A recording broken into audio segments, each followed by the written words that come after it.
and just really teaching conservatism 101. That's really what part one is like you're learning what conservative values are, you're learning what patriotism is.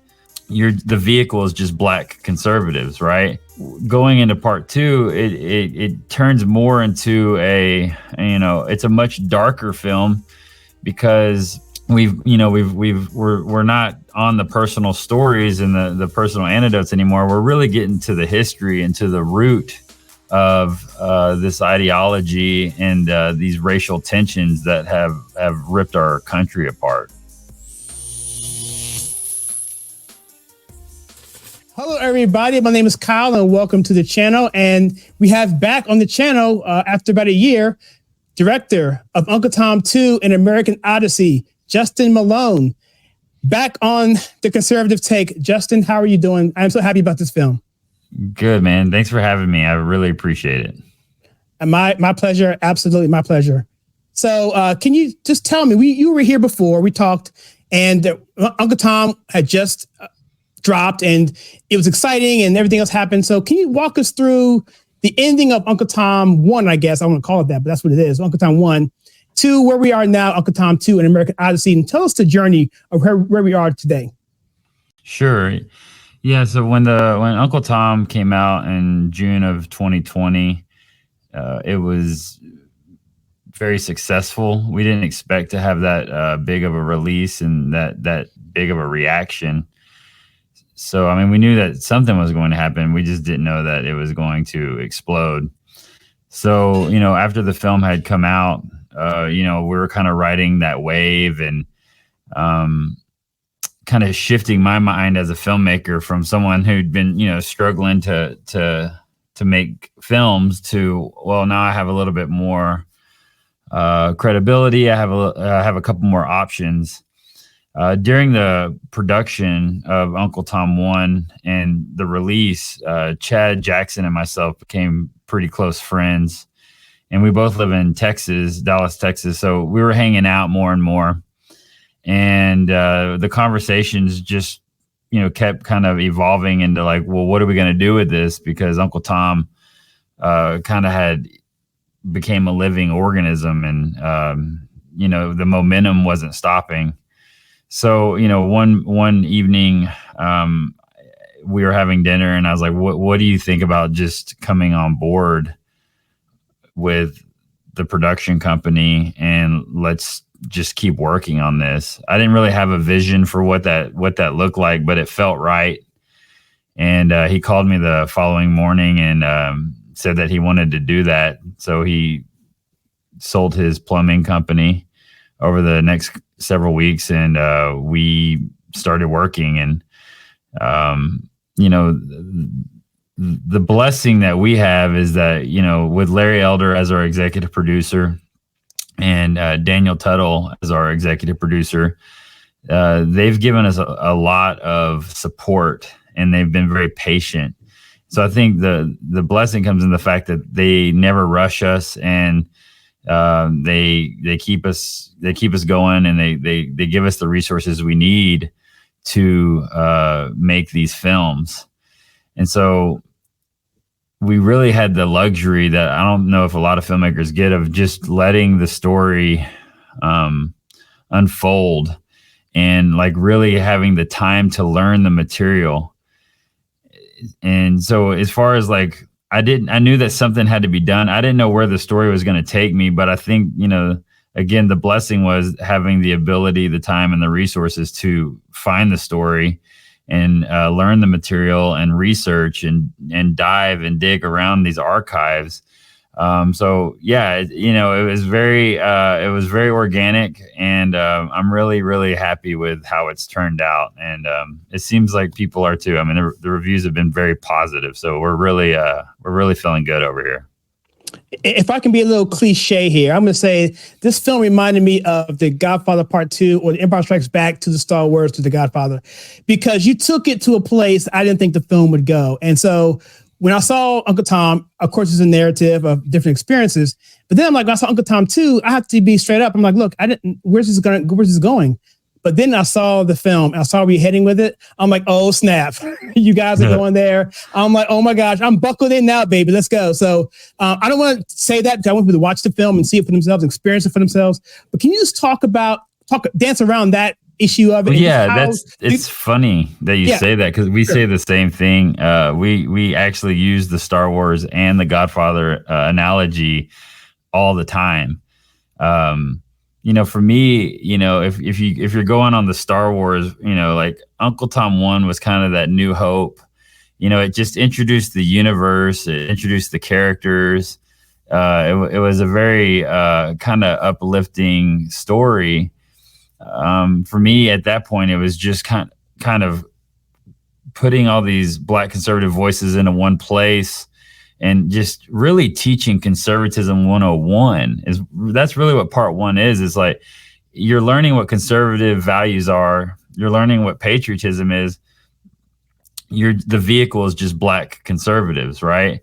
Going into part 2, it turns more into it's a much darker film because we're not on the personal stories and the personal anecdotes anymore. We're really getting to the history and to the root of this ideology and these racial tensions that have ripped our country apart.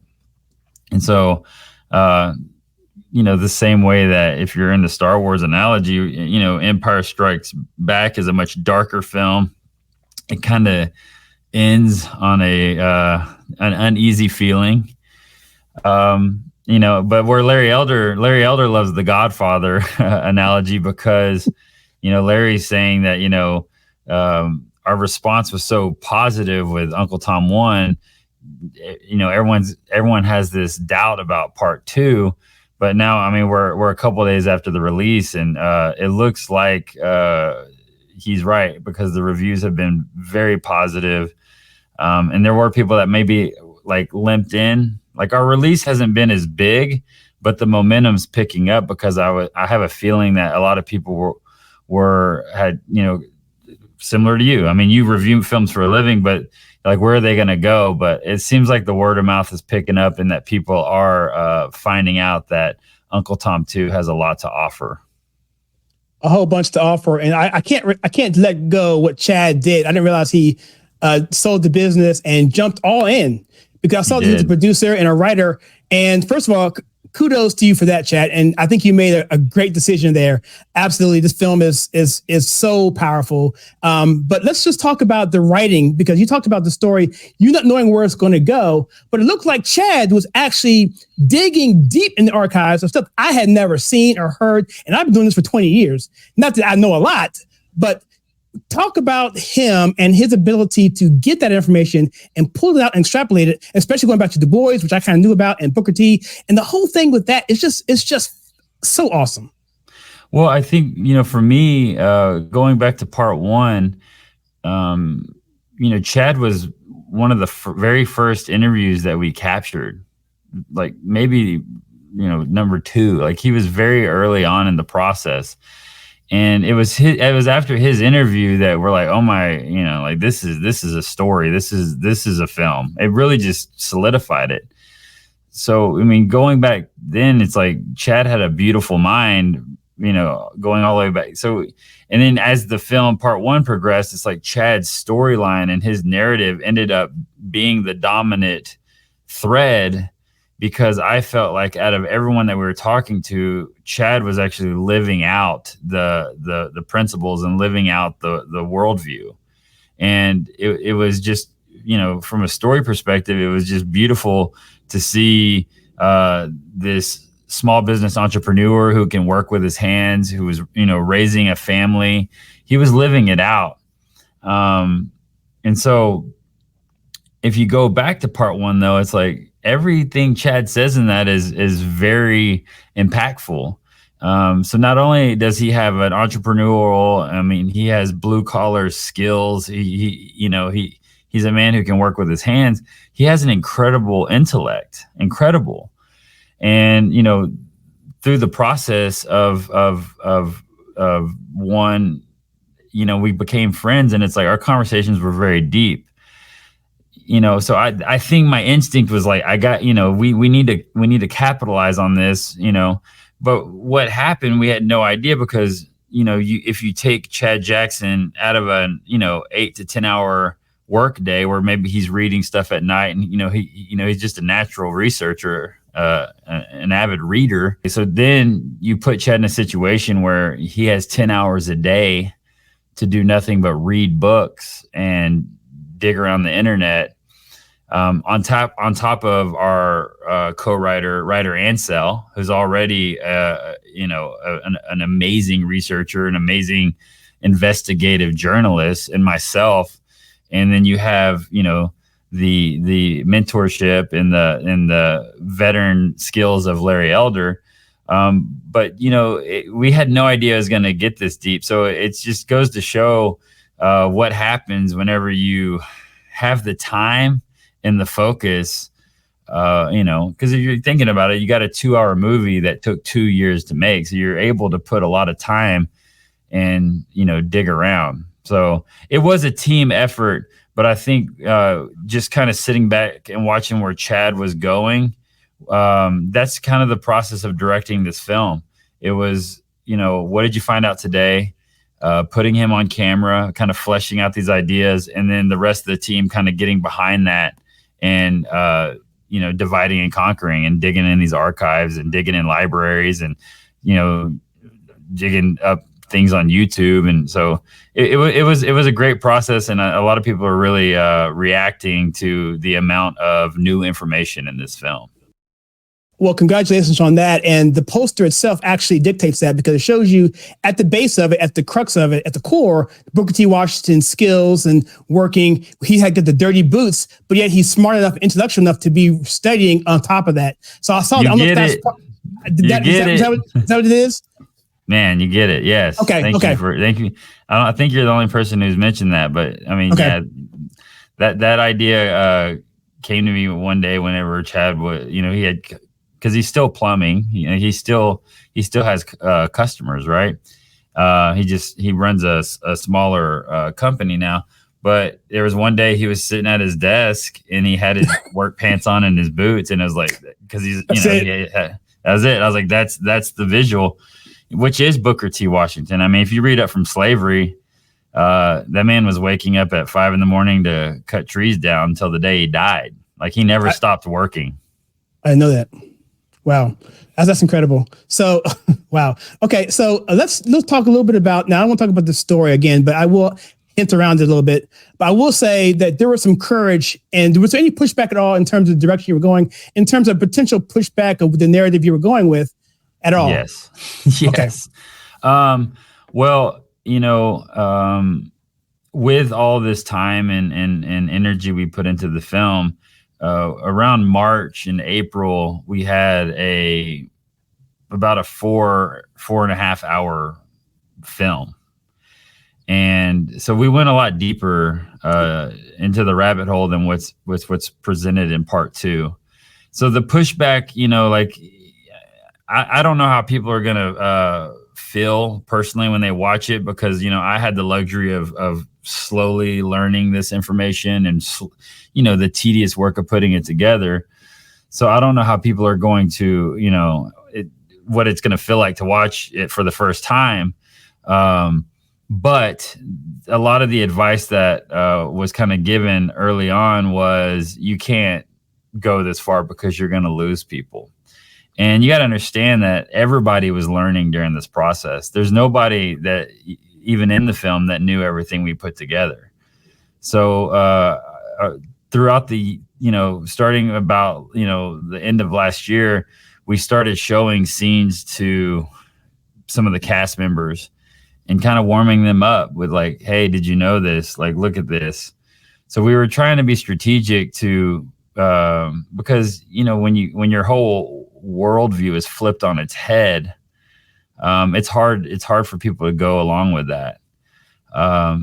So yes, we did get pushback, but I think it was constructive pushback. And for me, during the process, my pastor had a series about meeting people where they're at, And of course, that was coming from a evangelical kind of Christian approach, but it really clicked on me. It's like, we had a lot of information, and that's where I knew that the third installment was inevitable, because we had to put a lot of the red meat stuff to the back burner and really just catch everybody up and just kind of separate yourself from where you're at. Because if you're living this day in and day out, you kind of lose the shock of this information, and you don't become numb to it. But it's like anything, right? So with part 2, we really worked on finding that sweet spot of where we could push the envelope, take everyone a little deeper, and get everyone's mindset correct before we go any further. That's brilliant approach, because like everything you said is dead on.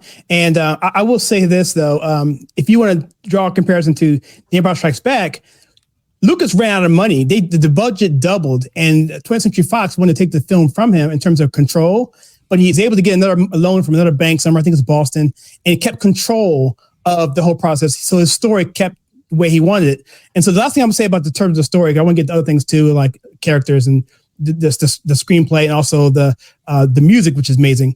But can you tell me about just the freedom it is to have a production company not over your shoulder saying, what you doing? I mean, what's going on? Yeah, I mean, that's the dream, right? I mean, that's a blessing. We really do have some great producers, and I think for myself and Ryder and Anselm particularly, like, we've been doing this for a long time, and so I think we're in a season of our life where we appreciate these things.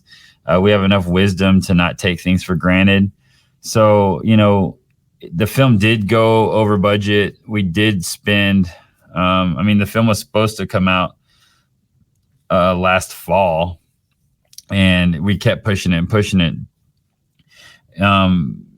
But the way that I justify that is that, well, look, we have a lot of the material for the next installment, and so it's a blessing. Not everyone gets to have that freedom and that creative control that we have. So we don't take it for granted, And I think we try to deliver. We try to balance the creative and the business, because you have to complete a film, and you have to sell that film, and that way you can make another one. So, it's awesome. We're really loving our situation right now.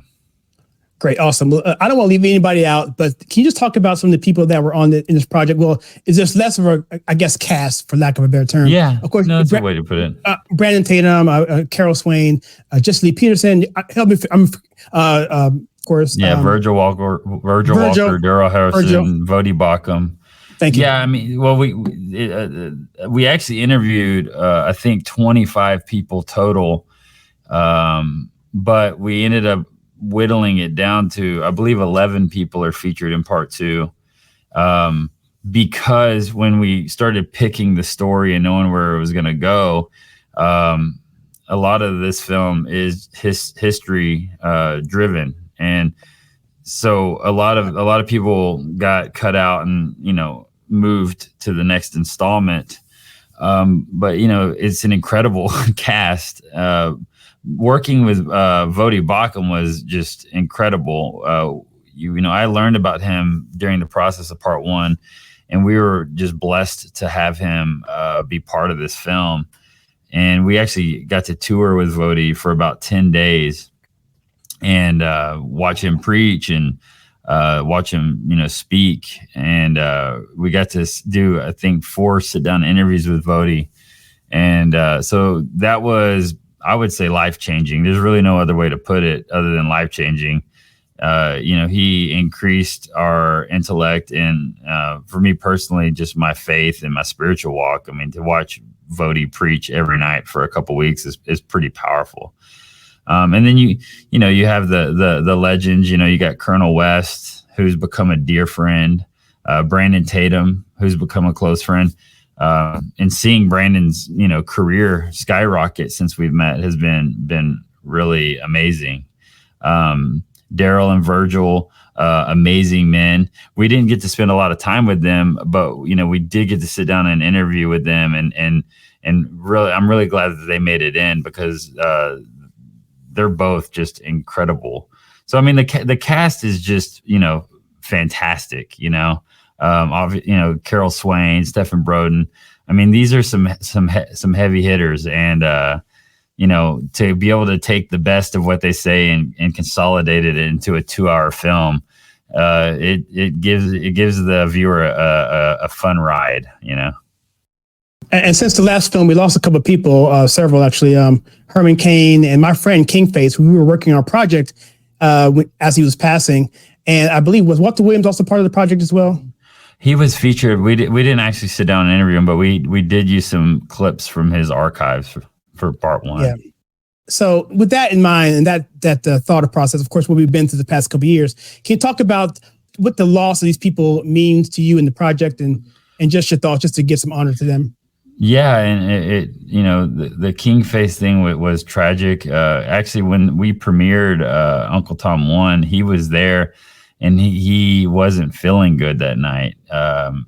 So it was pretty soon after that his condition declined pretty rapidly, and Herman, same thing. Like right after the film had released, he got sick and passed.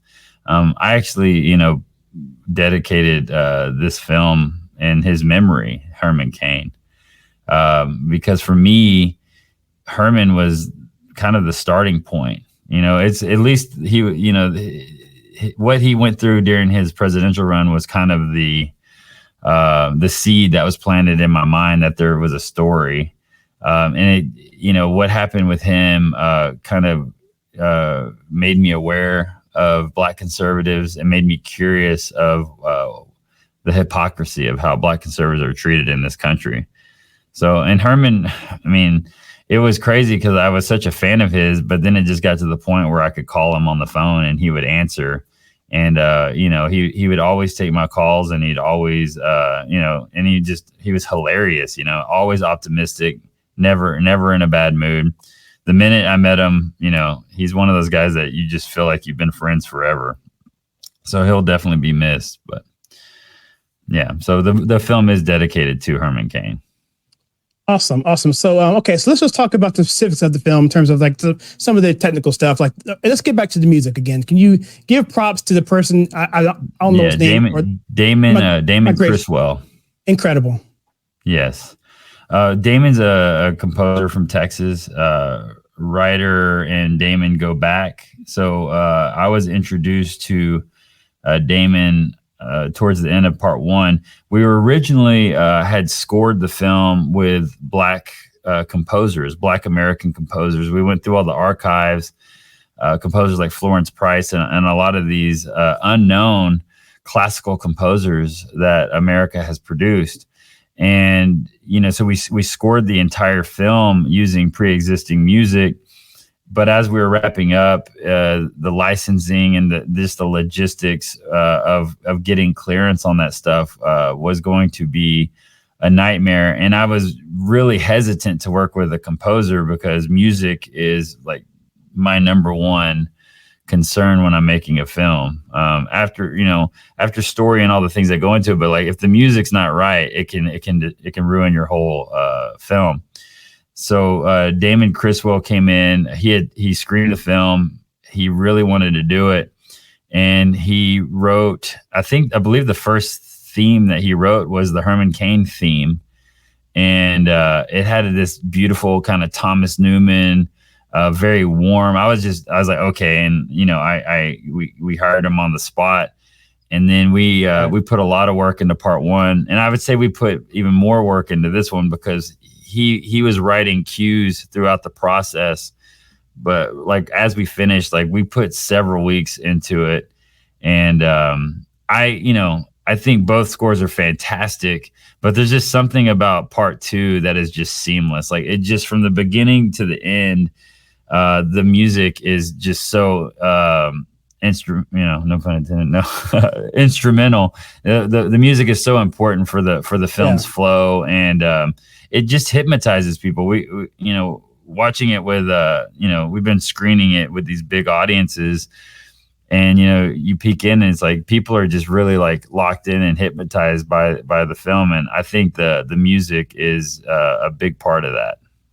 It drives all of it. It gets you up and down. It's like a third character almost. And it's little things like like Booker T has a clarinet, Du Bois has a trumpet, like just these little things that you can do. I haven't. Okay. Yeah, I mean, people won't notice it, but it's like it makes all the difference. And then Damon found all these old organs, like these church organs and these old like B3 organs. And whenever I was one of the early scenes that I cut was the color scene where Colonel West is talking about growing up in church. And while we were in Baltimore, Ryder and Chad had filmed this guy playing an organ in a Baltimore church, and I was like, I think this is some sort of this is a vibe that I want to go to. So what he did with like the different types of organs and layering them in kind of makes the film kind of feel like church in some places, and real it's just, I mean, I'm very proud of the music for sure. Wow, you just told me something about, I got to segue into about religion, but before I do religion, I kind of want to talk about a more technical aspect. And this is a little bit of a small spoiler, not technical spoiler, but so if you don't want to know this, cover your ears. I have a hunch that when you were showing color pictures, it was of a brighter time of Black America. Was that strategic, or was that something that you just... Definitely. Well, in the first, in part one, the only color segment was the home movies that we had found of Black America in the 50s and early 60s. And when we found this archive with all these home movies, there's something about that 8mm film that you really don't want to take the color out of it, because it's that old kind of Ektachrome, very high saturation. It's just beautiful, right? It's nostalgic. There's something about the 8mm home movies. And then, obviously it was a nod to what Scorsese did in Raging Bull, because, you have this very contrasty black and white film, but then in the middle of Raging Bull, he transitions time through Jake LaMotta's home movies, and he kept it in color. Yep. So obviously it was a nod to that. And then getting into part two, we unearthed so many home movies, like it was unbelievable. And to keep the consistency, it's like you really can't take the color out of those things. I think we put a little bit more color into part two, but yeah, there is a metaphor that and through these home movies, like the footage does not lie. Like it doesn't. I mean, you watch these images and it's like the families are intact. The men are strong. The children are behaving themselves. There's just something about it. And so definitely, yeah, it does represent a better time in our history. And I also think it also helps because if you were to go black and white, they might think it's a contemporary production that you just, photoshopped whatever to make it look old. But no, if making it color shows you, oh, no, this is a real, like you said, old footage. Perfect. Definitely. So, okay, awesome. So a couple things before I want to talk about definitely religion, because obviously this is dealing with, like I said in my review, we're coming from a Judeo-Christian background to who knows where we're going. And this film tries to answer that question and try to hedge that back to where we were founded. I think, is that accurate? Yeah. I mean, the line didn't make it in the film, but Carol Swain had a beautiful line in her interview where it was just like, if you follow a Christian lifestyle, you're going to have a better life, So, I guess what she was getting at is like, if your religion, wherever you are with your religion or your spirituality, it's just like, just the fundamental values that Christianity sets, it's going to be a less chaotic, more productive life. And so, it's very obvious that when America was more Christian and particularly when Black America was more Christian, you can see the fruit of that, and once you remove God, the family breaks down and society breaks down. And if you read the Bible, I mean, that's kind of the human story over and over again. God delivers people from suffering. They praise God for that. And then as time goes on, they forget about God and they start going towards the dark side. And that's when society falls apart, is when you lose that order.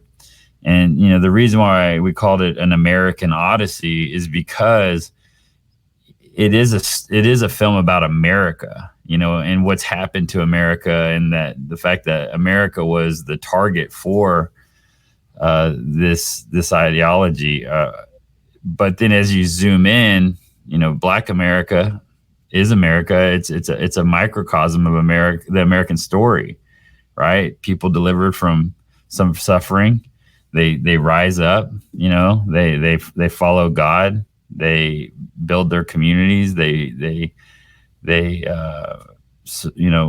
their families, and they thrive, and so it's hard to tell the history of Black America without, having Christianity as part of it. I think that's 100% spot on, because we're losing our older generation. And so once those older generation go, then we lose that connection. So this film kind of lets people remember and remind people, especially of the older generation, oh yeah, that's how it was when we were there. And that clip you had, I guess it was of the guy with the radio talk show host. I forget Jesse. The guy's name. No, it was not Jesse. The Laura G. God guy. Charlemagne, the Laura G. God. Yeah. The guy who came in there and said, no, when we were back then, we did this, we had our own businesses. And, and so I thought that was pretty interesting as well, that kind of, it gets both the generation, actually 4 generations, really, if you want to think about it, to understand where we are right now. And that leads me into part 3, which can I say that? I mean, sure. I think you already said it already. It's your show, man. I think you've already said that there's going to be a next installment. So. Oh, no doubt. Yeah. I mean, it's already underway. So since you've already said that, I'm going to go ahead and just expand upon that. So, okay. Without, going too much into it, is how much of that is complete and how much more do you need to do, and do you have expectation of when that can come out, or just anything you can tell us? I think we're going to take a little break, and we have another project that we're working on. So I think we're just going to take a break from Black history for a little bit. So it's going to be a couple years, and we want to put the same amount of time and energy into it. We have a lot of material kind of already done, and we have a lot of things fleshed out that we want to go. But I think we want to, come back with some fresh minds. We want to, we want to kind of live up to the expectation that these films have created for themselves.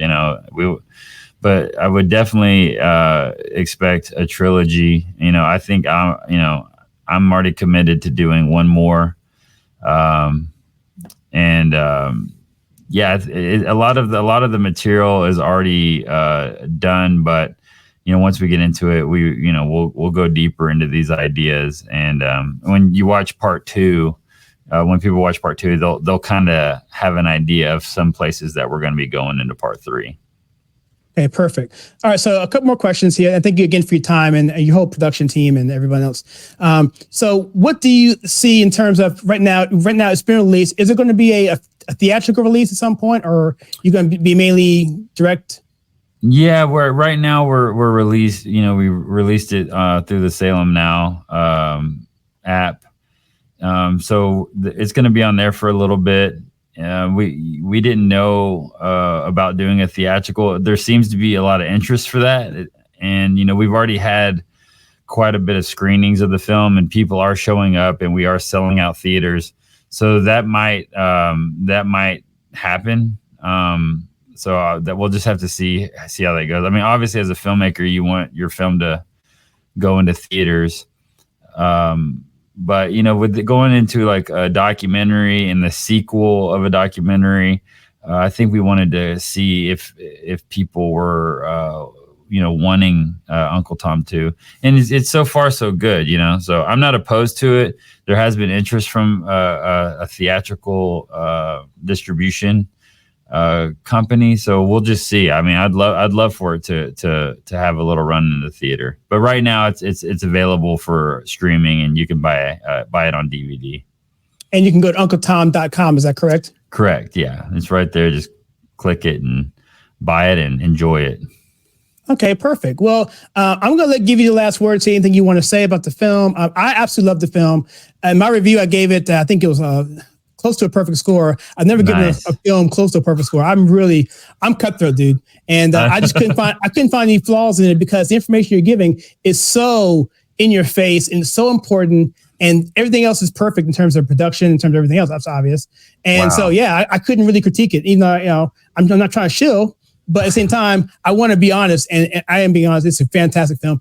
Everybody needs to see it, and over again. So go ahead, Justin Malone. And by the way, I want to give thanks to writer and to Chad Jackson and executive producer Larry Elder for writing this film, producing this film, and you had the floor. Awesome. Yeah, I mean, I guess, from being that we're, this is an independent film,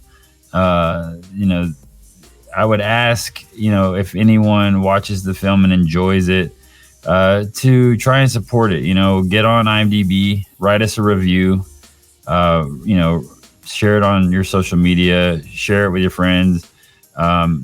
There's a tab on our website that says host a screening, and we'll help support that. So if you have a group of friends, if you're part of an organization, a church, anything where you feel that a group of people need to get together and watch this film so they can have the discussion that needs to, be had, just please, try to support it, because, we don't have the backing of a large studio or any corporate backing. So it really is going to be a grassroots effort.